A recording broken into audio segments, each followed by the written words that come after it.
ମୋ ନାଁରେ 3 ଜଣ ଏଫଆଇଆର ଦେଇଛନ୍ତି। ସନ୍ତୁ ମହାପାତ୍ର ଏବଂ ଫାଡୱାର ଏବଂ ଗଞ୍ଜାପାରାର। କଣ କହିକି ଏଫଆଇଆର ଦେଇଛନ୍ତି ଆପଣ ମାନେ ଜାଣିବାକୁ ଚାହିଁବେ? ଆଜି ଆପଣ ମାନଙ୍କୁ ମୁଁ ସମସ୍ତଙ୍କୁ ଜଣାଇବାକୁ ଚାହିଁବି ଯେ ମୁଁ ଜଣେ ଭିଡିଓ କ୍ରିଏଟର।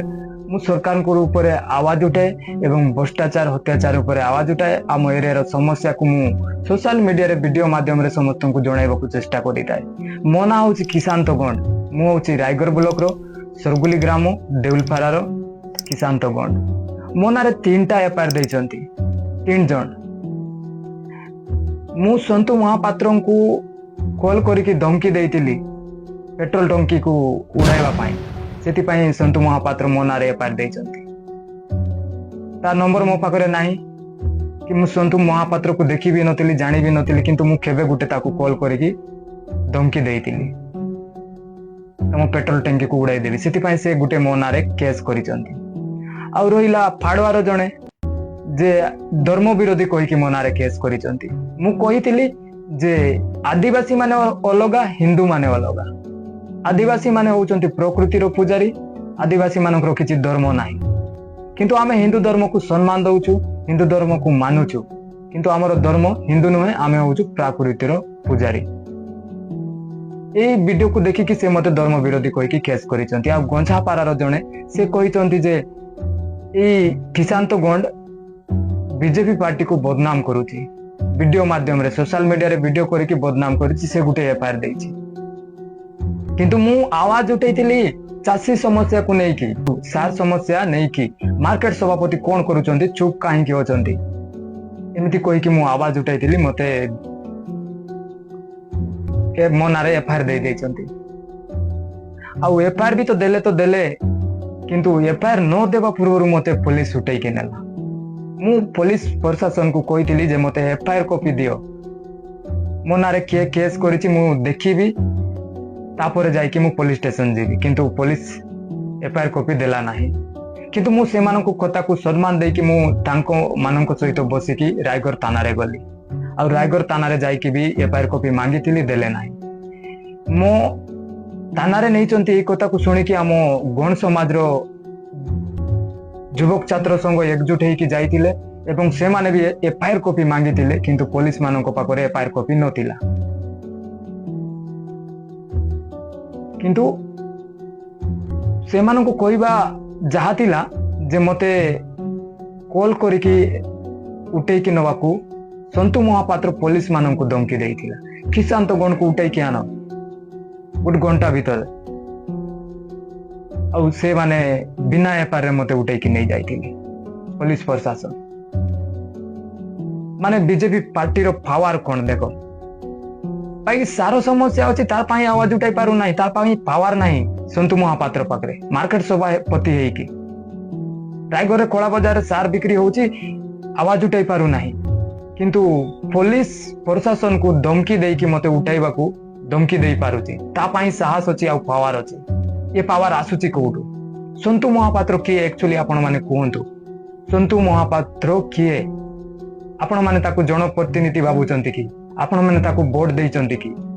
ନିତ୍ୟାନନ୍ଦ ଗଣଙ୍କ ପାୱାରରେ ସନ୍ତୁ ମହାପାତ୍ର ରାୟଗଡ଼ରେ ଶାସନ କରୁଛି। ଆଦିବାସୀ ସମାଜକୁ ଦବାଇବାକୁ ଚେଷ୍ଟା କରୁଛି, ରାୟଗଡ଼କୁ କଣ୍ଟ୍ରୋଲ କରୁଛି ସନ୍ତୁ ମହାପାତ୍ର ଆମ ନିତ୍ୟାନନ୍ଦ ଗଣଙ୍କ ପାୱାରରେ।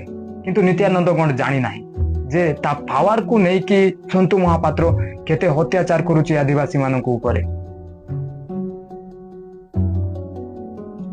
ଏଇ ସନ୍ତୁ ମହାପାତ୍ର ଗୁଣ୍ଡାଗର୍ଦ୍ଦି କରୁଛି ରାୟଗଡ଼ରେ।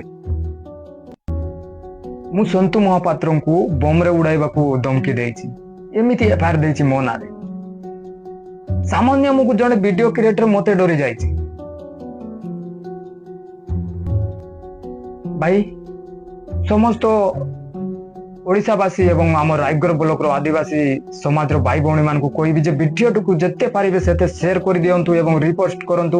ଆମ ରାୟଗଡ଼ ବ୍ଲକର ସମସ୍ତ ଆଦିବାସୀ ସମାଜର ଲୋକମାନେ ଜାଣନ୍ତୁ ଯେ ସନ୍ତୁ ମହାପାତ୍ର କଣ କରୁଛି। ଆଦିବାସୀ ମାନଙ୍କୁ ନିଚା ଦେଖାଉଛି, ଆଦିବାସୀ ମାନଙ୍କୁ ବଦନାମ କରୁଛି, ଆଦିବାସୀ ମାନଙ୍କୁ ଗୋଡ଼ ତଳେ ରଖିବାକୁ ଚେଷ୍ଟା କରୁଛି। ଆମେ ହଉଛୁ ଏଇ ରାୟଗଡ଼ର ମୂଳ ନିବାସୀ ଆଦିବାସୀ ମାନେ, କିନ୍ତୁ ସେ ଉଡିକି ଆସିଥିବା ଲୋକ ଆମ ରାୟଗଡ଼ରେ ଶାସନ କରୁଛି, ଆମ ରାୟଗଡ଼ରେ ଗୁଣ୍ଡାଗର୍ଦ୍ଦି କରୁଛି। ସେ କିଏ? आम आदिवासी लोक मानू जमी किणिकी रही लोक आम आदिवासी मान अत्याचार करुच्ची एमती बहुत खबर मो पाखे आसला जे किसी गोटे गाँव लोक मैंने करेन्ट समस्या नहीं कि विद्युत समस्या नहीं कि संतु महापात्र घरे जाते से हाथ उठेकी मारामारी कर संतु महापात्र आउ से वीडियोटे भी जो वीडियो करुले 22 जन को से मोबाइल को भी भांगी देते एवं वीडियोटी को डिलीट करदेले एवं से 22 जन को मारिकी माने हाथ उठे संतु महापात्र एवं तार चामचा माने अच्छी आम आदिवासी समाज लोक माने ही संतु महापात्र को सपोर्ट करुचंती आम गोंड आदिवासी समाज लोक माने मु सार समस्या पाई आवाज उठाइली से जदि पाखे जदि समाधान नथिला मो पाखे आसिक मिसी था भाई मो पाखे तो एमती किसी कौन रिपोर्ट आसी ना कि एमती किसी है ना मु जानी ना मो सहित आसिक कथा ही पारि था समाधान हो जाता किंतु से मो नारे एफआईआर देकी आसी संतु महापात्र आपण माने संतु महापात्र को जानी संतु महापात्र किए से नित्या बायनार फावार रे रायगढ़ रे शासन करुची आउ नित्यानंद गोंड को बदनाम करुची नित्यानंद गोंड को राजनीति कैरियर को बदनाम करने को चेष्टा करुची संतु महापात्र बीजेपी पार्टी बदनाम अच्छी केवल संतु महापात्र रायगढ़ ब्लॉक रे जे से काम एमिति करुची जे कहीं भी पसंद करू नाहंती जेते भी रायगढ़ रे काम आसुची से सबु काम को निजे टेंडर नउची एमिति सुनिबा को मिलुची आ निजे करिकी भ्रष्टाचार करुची काम अदा करिकी बिल उठाउची एमिति भी सुनिबा को मिलुची किंतु ओरिजिनल कथा कोन आपण माने कमेंट माध्यम रे जणांतु आ ये वीडियोटी करिवार कारण एहा जे मु आम आदिवासी समाज रो लोक मान को एकजुट करबा को चाहूची जे आम आदिवासी मान ऊपर हत्या अन्याचार होउची आम आदिवासी मान को दबाइबा को चेष्टा कर जाउची आमे होउछु एई रायगढ़ रो मूल निवासी आज का डेट रे जदि जगबंधु माझी रही था तो संतु महापात्र कुआडे हजि जाइता किंतु आज आम सामने एमिति नेता दरकार जे कि आम गोंड समाज पाई आदिवासी समाज पाई आवाज उठाइबा स्वर उत्तोलन करने को नेता को जड़े दरकार से नेता नहांती आम रायगढ़ रे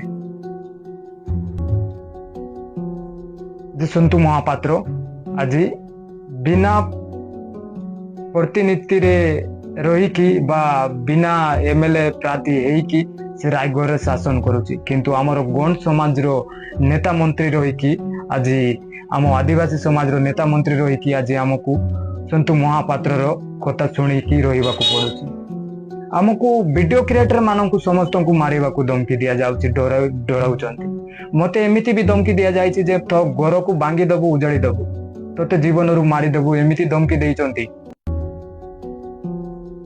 बीजेपी रो नेता मान किंतु मु डरी भी नहीं मनारे 1000 केस हो मते मारुचंती जदि मारी भी दियंतु किंतु मु आम समाज पाई आम देश पाई आवाज उठाइबी स्वर उत्तोलन करिबी दरकार पड़िले मो जीवन भी दे देबी किंतु मु डरी भी नहीं जदि आवाज उठा मते मारी दियंती ताहेले मु तो निजको निजे बहुत गर्व अनुभव करिबी काहेकि ना मु शहीद हेई गली भाबी देखंतु पार्टी कथा छाड़ंतु जो पार्टी रो लोक जदि भूल करूची मु स्वर उत्तोलन करिबी मु समस्त को कहिछि वीडियो माध्यम रे समस्त को जणाइछि किंतु जणे लोक आम आदिवासी ऊपर अत्याचार करिवो आदिवासी मानन को दबाइबा को चेष्टा करिवो मु सही पारिबे नाही आपण माने जदि आदिवासी समाज रो पुओ बा झियो तो वीडियोटी को शेयर करंतु एवं समस्त को जणाइबा को चेष्टा करंतु आम आदिवासी समाज रो लोक माने जागृत होवंतु नहले संतु महापात्र आम रायगढ़ रे जणे भी आदिवासी को आगो को आसीबा को दबो नाही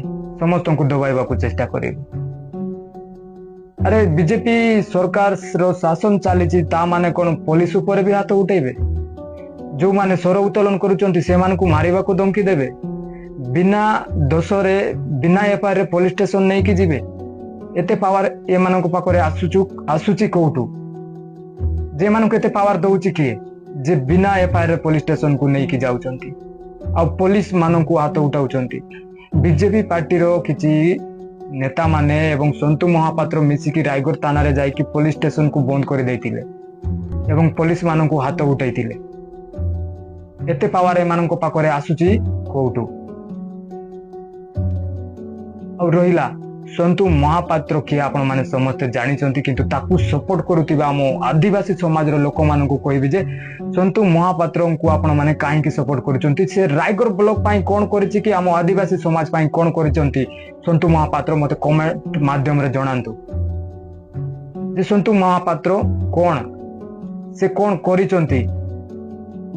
ସେ କେବଳ ନିତ୍ୟାନନ୍ଦ ଗୌଣ୍ଡଙ୍କ ପାୱାରରେ ରାୟଗଡ଼କୁ ଦବାଇବାକୁ ଚେଷ୍ଟା କରୁଛି ଆଉ ନିତ୍ୟାନନ୍ଦ ଗୌଣ୍ଡକୁ ବଦନାମ କରିବାକୁ ଚେଷ୍ଟା କରୁଛି। ନିତ୍ୟାନନ୍ଦ ଗୌଣ୍ଡକୁ ବି କହିବାକୁ ଚାହିଁବି ସେ ଆମ ଗାଁର, ଆମ ସମାଜର, କିନ୍ତୁ ଏଇ ସନ୍ତୁ ମହାପାତ୍ରର କଳା କର୍ତ୍ତୃତ୍ୱକୁ ଜାଣିବା ଦରକାର। ନିତ୍ୟାନନ୍ଦ ଗୌଣ୍ଡ ବି ଏଇ ସନ୍ତୁ ମହାପାତ୍ର କେତେ ଭୁଲ କରୁଛି ଏ ବିଷୟରେ ଜାଣିବା ଦରକାର। ଆମେ ଏମଏଲଏ ପ୍ରତିନିଧି ପାଇଁ ନିତ୍ୟାନନ୍ଦ ଗୌଣ୍ଡକୁ ଭୋଟ ଦେଇଥିଲୁ, କିନ୍ତୁ ଶୁଣିବାକୁ ମିଳୁଛି ଯେ ଏମଏଲଏ ର ଯେତେ ବି ପାୱାର ସନ୍ତୁ ମହାପାତ୍ରକୁ ଦିଆଯାଇଛି। ସନ୍ତୁ ମହାପାତ୍ର କଣ୍ଟ୍ରୋଲ କରୁଛି ଆମର ରାୟଗଡ଼କୁ। ଏଇ କଥାଟା ଠିକ କି ଭୁଲ କମେଣ୍ଟ ମାଧ୍ୟମରେ ଜଣାନ୍ତୁ, ମୁଁ ବି ଜାଣି ନାହିଁ। ମୁଁ କେବେ କାହାର ନାଁ ନେଇକି ଭିଡିଓ କରିବି ନାହିଁ ଭାବିଥିଲି, କିନ୍ତୁ ଆଜି ସମୟ ଏମିତି ଆସିଛି ଯେ ସନ୍ତୁ ମହାପାତ୍ରଙ୍କ ନାଁ ନେଇକି ତା ବିଷୟରେ ଭିଡିଓ କରିବାକୁ ବାଧ୍ୟ ହେଲି। କାହିଁକି ନା ସେ ମୋ ନାଁରେ ଏଫଆଇଆର ଦେଇଛି। ମୁଁ ସରକାରଙ୍କ ଉପରେ ଆୱାଜ ଉଠାଇବି। ଆରେ ଭାଇ, ଯିଏ ଶାସନରେ ଅଛି ସେ ତା ଉପରେ ମୁଁ ଆୱାଜ ଉଠାଇବି, ତାକୁ ଗାଳି ବି କରିବି, ଦରକାର ପଡ଼ିଲେ ଝଗଡ଼ା ବି କରିବି। କିନ୍ତୁ ସରକାରକୁ ଶୁଣିବା ଦରକାର ଆଉ ଆମ ସମସ୍ୟାର ସମାଧାନ ବାହାର କରିବା ଦରକାର। କିନ୍ତୁ ସରକାର ଆମ ଉପରେ ଏଫଆଇଆର ଦବ, କେସ୍ କରିବ, ଆମକୁ ମାରିବାକୁ ଧମକି ଦବ କହିଲେ କେମିତି ହବ? ତ ଭିଡିଓଟିକୁ ଯେତେ ପାରୁଛନ୍ତି ସେୟାର କରିଦିଅନ୍ତୁ। ମୋ ପାଖରେ ମୋ ଫୋନ ନାହିଁ, ମୋ ଫୋନକୁ ସିଜ୍ କରାଯାଇଛି, ସେଥିପାଇଁ ମୁଁ ଏକ ଭିଡିଓ ମାଧ୍ୟମରେ ସମସ୍ତଙ୍କୁ ଜଣାଇବାକୁ ଚାହୁଁଛି ଏବଂ ଆଦିବାସୀ ସମାଜକୁ ଏକଜୁଟ କରିବାକୁ ଚାହୁଁଛି। ଆଗାମୀ ଦିନରେ ଯଦି ଏମିତି ହବ ତ ଆମ ଆଦିବାସୀ ସମାଜରେ କେହି ଆୱାଜ ଉଠାଇ ପାରିବେ ନାହିଁ, ସ୍ୱର ଉତ୍ତୋଳନ କରିପାରିବେ ନାହିଁ। ସେଥିପାଇଁ ଆପଣମାନଙ୍କର ସପୋର୍ଟ ଦରକାର। ମୋତେ ସପୋର୍ଟ ଦିଅନ୍ତୁ ଏବଂ ସମସ୍ତେ ଏକଜୁଟ ହୁଅନ୍ତୁ। ନମସ୍କାର, ଜୟ ସେବା, ଜୟ ଜୋହାର।